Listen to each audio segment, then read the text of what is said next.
I've been wanting to do this video for some time, and I've been trying to think of what the title should be. Is it something about why I'm no longer a minimalist? Is it that minimalism is a con? And that doesn't feel quite right, because actually I think I am still a minimalist.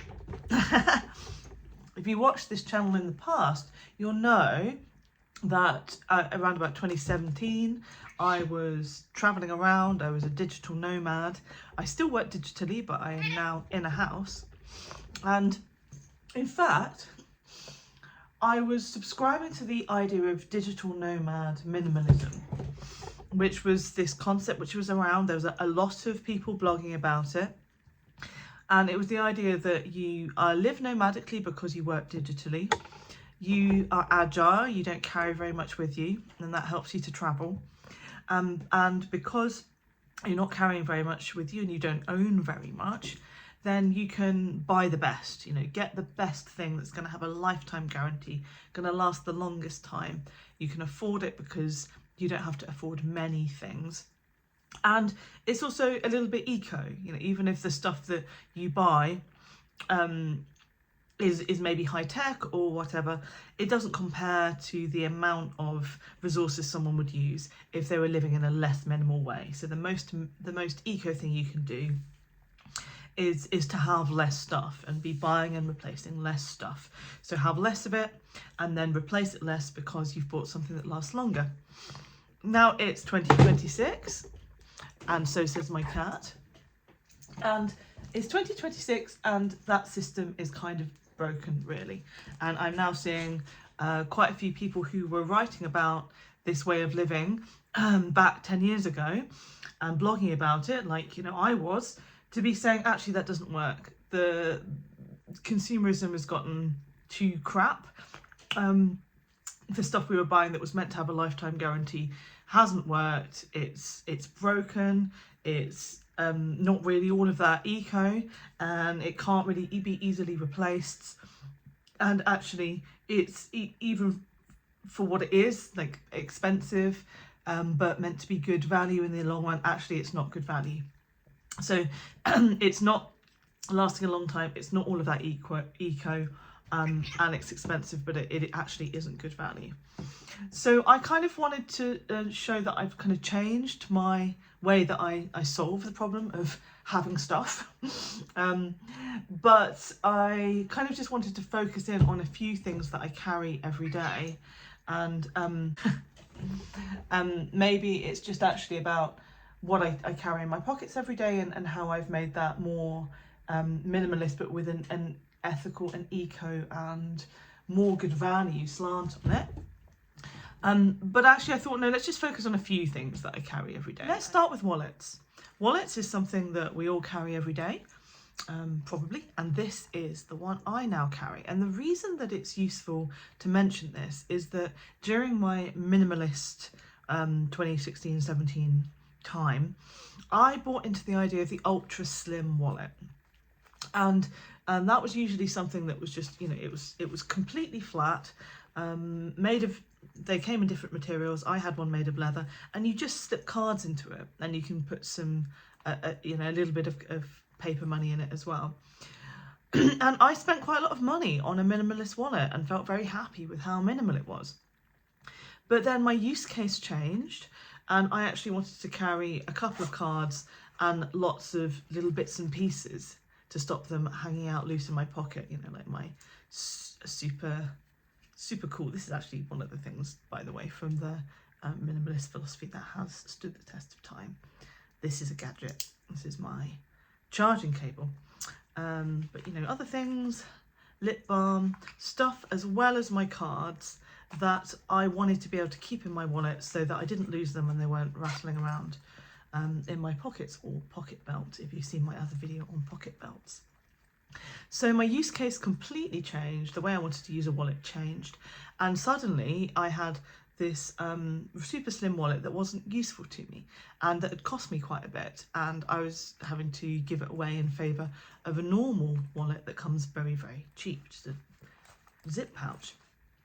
So for me, that's an example of how things of how the minimalist original digital nomad minimalist idea actually didn't really work for me. I had a number of things that I bought that were really, really specifically for a particular type of use, very specialist things. And then when what I needed to use changed, those things were suddenly waste. They weren't useful to me. They were wasted money. And in some cases, they were sort of wasted to everybody because nobody needed that thing. Not many people wanted ultra slim wallets.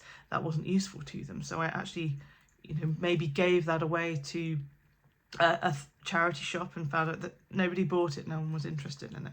So ultra specific things that are really expensive and that are made on the other side of the world and maybe in a Kickstarter campaign and then shipped to me, that I don't actually end up using for all of that long, aren't good for me, not good for the planet, not good for my budget, and can end up being wasted. So that's one thing. Another thing is writing. So pens and paper.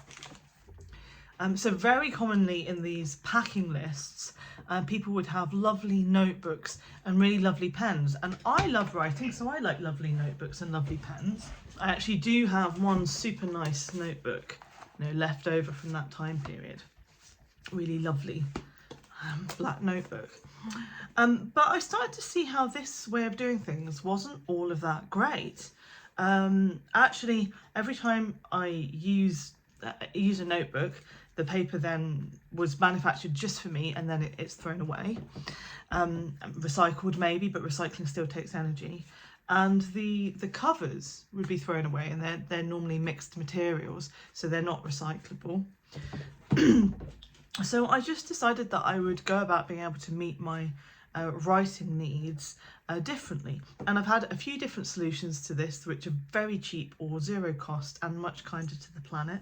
So whenever there's a notebook of the size that I like coming up very cheap, somewhere secondhand, I'll get it. And I've also learned to make my own notebooks from scrap paper. So you can see this is a bit of cardboard packaging and some scrap paper with print on one side, because it's old bits and pieces that came through the door in the post. And I do these in various different sizes, and I haven't run out of paper yet. There always seems to be plenty of scrap paper around. Even sometimes when I'm at a friend's house, I'll ask if they've got any scrap paper that can I have a look in their recycle bin. And yeah, I just make notebook after notebook. They take less than 5 minutes to make. I'll probably make a tutorial on how to make these at some point. But I've been able to meet all of my notepad needs in this way. And then when it comes to pens, I actually do have two different solutions for this.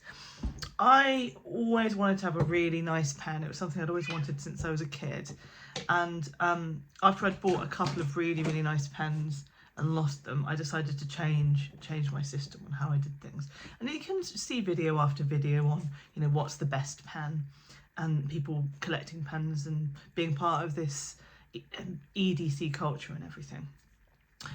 and that's all very fine and good, but I realised that biros come into my life all the time. You find them in the street,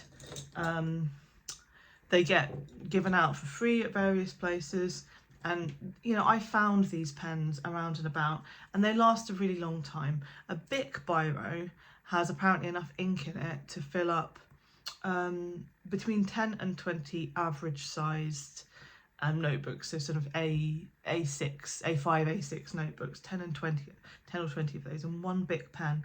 And I've been amazed how many of them I've just found, to write for longer than I would ever need to write. I've got so many of them. And to go with that, I also use fountain pens. And fountain pens are not entirely, fully zero waste, kind of in the same way that biros are. I mean, obviously biros at the end of their life, you have to throw them away. But if they come to you from finding them in the street, or they would have been rubbish, then you've saved them from being a pollutant in the environment and being trash, and then you'll use them to the end. So there's really no resource used up with fountain pens. It takes ink from a bottle, and I refill them with ink from a glass bottle, and that's really the best that it can be in terms of being eco and being cheap. Okay, Snow's asleep. Uh-oh, are you asleep? Well, hopefully she's quiet enough, still enough, that I can explain to you about this pen. So this pen is a really good example of that old style minimalist outlook of getting a really high-tech thing. This is meant to be like a lifetime pen. I think it's by a company, Tom's Pens or something like that. And it's metal, it's really sturdy, it probably will last a lifetime. It was awarded as an eco pen, it got some kind of award. It's infinitely refillable. There's this sort of stick here that you dip in an ink bottle. There it is. And I thought, oh, great idea. Yeah, somebody got this for me. I thought, this is great. Yeah, that's all sorted. Pens sorted. But, oh, and by the way, it's a pocket pen, which I rather like. But there's a catch. The tip, which is sort of almost like a rollerball, does wear out. And when it does wear out, you have to mail order new tips only from the same company that makes the pen.